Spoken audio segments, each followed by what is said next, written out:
16 তারিখ আবু সাইদ মারা যাওয়ার পরে আর 3রা আগস্ট সকাল 11টার আগে, মানে ক্যান্টনমেন্টের ডিসিশন হলো, যখন ক্যান্টনমেন্ট যখন বলল আমরা জনতার বুকে কোনো গুলি চালাবো না, এর আগে যে মধ্যবর্তী সময়ে আপনার 2টা ফেসবুক পোস্ট দেখেন, আপনার রাজপথে থাকার ছবি দরকার নাই, আপনি 2টা পোস্ট দিয়েছেন শুধু সংগোপনে, অতি সংগোপনে বাংকারের ভিতর থেকে 2টা পোস্ট দিয়েছিলেন ছাত্র জনতার পক্ষে।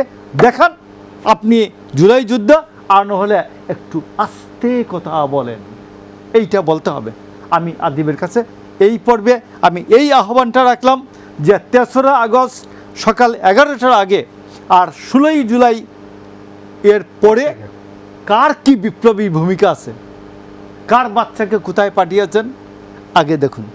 এর 3 তারিখে 2টার পর তো সবাই ইয়ার নামছে, 3 তারিখে 2টার পর তো সবাই নামছে, এক দফা ঘোষণা হওয়ার পরে আমরা জানি তো যে এক দফা হয়ে হয়েছে, কি বলে, সেনাবাহিনী নাই তো হাসিনা নাই, সেনাবাহিনী নাই তো হাসিনা নাই। হাসিনা বাংলাদেশের রাষ্ট্রের সকল কাঠামোকে নিয়ে বাংলাদেশের জনগণের বিরুদ্ধে ছিল, সকল সাম্রাজ্যবাদী শক্তি তাদেরকে নিয়ে ছিল, সেনাবাহিনী, বিজিবি, পুলিশ, সকল রাষ্ট্রীয় যন্ত্র, আর আন্তর্জাতিকভাবে এই ভারত, এদেরকে নিয়ে সে বাংলাদেশের জনতার অধিকারের বিপক্ষে ছিল।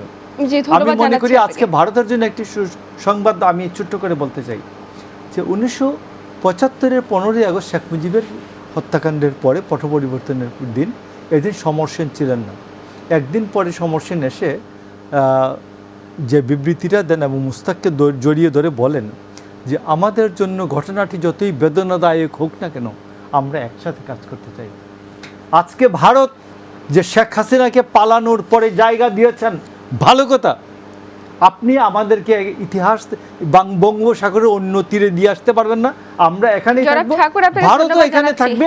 আমরা মনে করি একটা নতুন ডাইমেনশনের সম্পর্ক যদি আন্দোলন সংগ্রামের প্রতি, গণতন্ত্রের প্রতি থাকে ভারতের, তাইলে ভারত আমার মনে হয় নিউ ডাইমেনশনে, নতুন যুগ মনে করে বাংলাদেশের সাথে সম্পর্ক। জি, আপনাকে ধন্যবাদ জানাচ্ছি।